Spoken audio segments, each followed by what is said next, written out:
Assalamu alaikum. This is the future architect Vali, and today I'm going to talk to ChatGPT about how to set boundaries in relationships and stay true to yourself.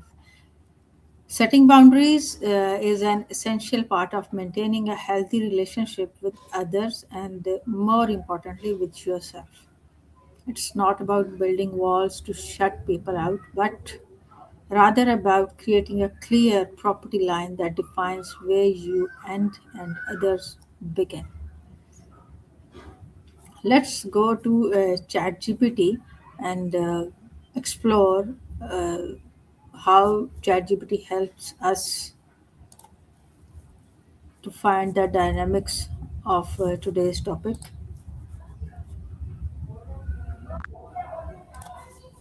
Hello, ChatGPT. Hey there. Great to have you here. What's on your mind today? Today's topic to discuss with you is how to set boundaries in relationships and stay true to yourself. That's such a great topic and honestly so important. I think a lot of people struggle with that balance between being kind and staying authentic. What kind of situations or relationships are you thinking about? I have a mix of questions to ask you so that I go dig deeper into your personal values and how they create with our social and professional circles. I love that approach. It's really introspective. So we can break it down. We can explore what your core values are, how they show up in your daily interactions, and how you can communicate them effectively in different spheres, whether it's family, friends, or work. What aspect do you feel most unsure about right now? I'll have a mix of all these. That makes sense. It's kind of like a web, right? Personal, social, and professional all intertwined.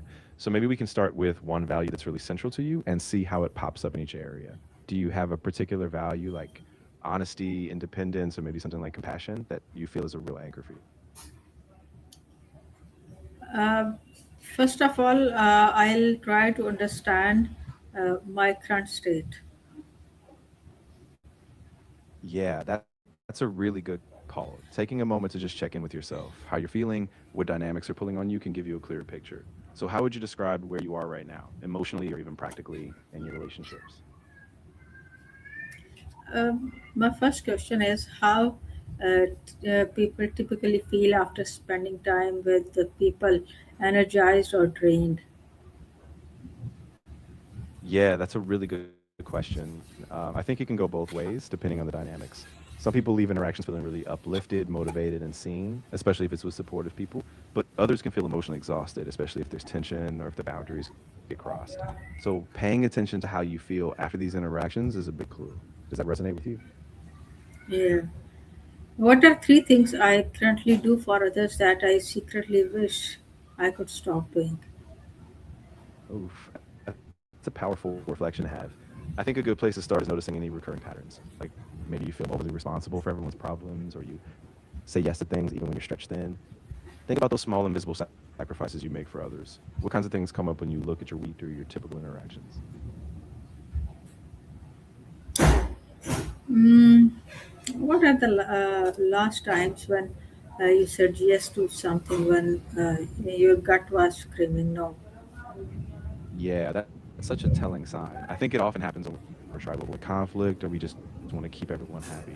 So maybe it's worth journaling about the last couple times. Like, what was the situation? How did it feel in your body or oceans afterward? And see if there's a pattern. What's one recent moment that stands out to you?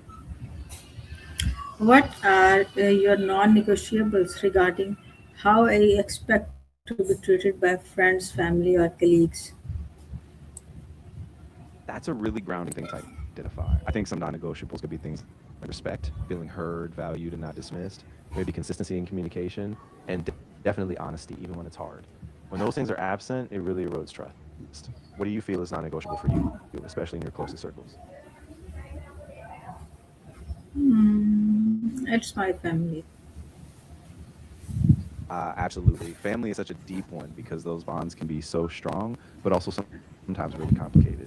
So maybe your non-negotiables are things like mutual respect, honesty, or feeling like you have space to be yourself. I'd love to know which, is there a particular boundary you're trying to set right now within your family, or just a general pattern you're aiming to shift? How do I distinguish between being helpful and being a people pleaser? Ooh, that's a really subtle line, but super important. I think a big clue is your motivation. When you're being helpful, it's coming from a place of care, and you still feel grounded, like you have a choice. But when you're people pleasing, it's often because you're afraid of disapproval or rejection, and you might feel resentful later. So checking in with yourself, what's driving you in that moment, can really help clarify it. Does that make sense for you? Yeah, it does. I'm really glad that helps. I think just having that awareness will give you a lot more clarity. And remember, it's okay to say no sometimes, even if it feels uncomfortable at first. If any other scenarios come up, we can. It Yeah, was. absolutely. If there's anything else you want to unpack, or if new situations come up, I'm here. Just take your time with it, and we can keep exploring these boundaries in a way that feels really authentic to you. If you could set one boundary tomorrow without any fear of the reaction, what would it be? Ooh, that's a big one. I think it would be something like setting a clear limit on how much time I give to others when I'm feeling drained. Just deciding that I will take that time for myself without guilt. That will be a huge shift for me. What about you? Can I state a boundary without feeling the need to over explain or justify it? Oh, absolutely. And honestly, that's a game changer. You can just say what you need, keep it simple, and let the other person process it. No long explanations required. And the more you do it, the more natural it'll feel. So you definitely have permission to just keep it short and firm. How do I react when someone tells me no?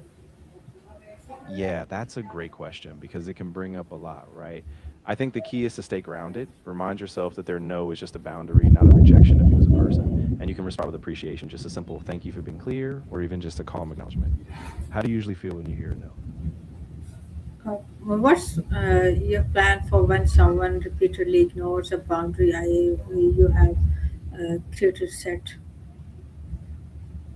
Yeah, that's really important to have a plan for. So I think first, you calmly but clearly restate the boundary again. And if it's still ignored, you might need to create some space, whether that's a bit of distance, limiting contact, or even being ready to step back from that relationship if it's consistently harmful. It's okay to protect your peace. Does that sound like a plan to be comfortable with? Which of your core values are you currently compromising to keep the peace in your relationships? Yeah, that's a tough one to sit with, but really powerful. I think for me, sometimes I downplay my money for rest or alone time just to keep things smooth. And I also sometimes soften my directness so I don't come off as too abrupt. I think being aware of that, though, is a big step. What about you? Are there certain values you feel you're sidelining to keep the peace? What does staying true to yourself actually look like in a practical day to day sense? Yeah, I think it's really about those small, consistent choices, like speaking up when something doesn't feel right, saying no when you really mean no, and not watering yourself down to keep others comfortable. It might look like setting aside time for your passions, or even just being quiet when you need to reflect. What would that look like for you practically? How would your life change if you prioritized your own needs as much as you prioritize the needs of others? That's a really powerful question. I think honestly, I'd feel a lot more grounded, less overwhelmed, more energized, and more aligned with what really matters to me. And I think I'd have more to give in the long run because I wouldn't be running on empty. What about you? How do you think your life would shift? What are the fears that keep you from setting boundaries? Yeah, I think for me, a big fear is that I'll upset someone, or they'll see me as selfish, or maybe even lose the relationship. And sometimes it's just the fear of the unknown. Like, if I put my foot down, will things fall apart, or will they get better? I guess acknowledging that fear is the first step, but it still takes some courage. How can you practice compassionate detachment when someone is upset that he has set a boundary? Yeah, that's a delicate balance, but really powerful. I think it's about staying calm and centered, reminding yourself that their reaction is theirs, not a sign you did something wrong. You can acknowledge their feelings, like saying, I see you're upset, but stay firm in your boundary. It's like you care, but you don't overtake their emotions. What would help you feel grounded in that moment? Thank you, ChatGPT. It was nice talking to you on this topic. Thank you very much. Take care. You're so welcome. I'm really glad we could talk about this, and I'm always here if you need to unpack more or just need some support. Yeah, Take care sure. of yourself. I'm really glad you felt supported in this conversation.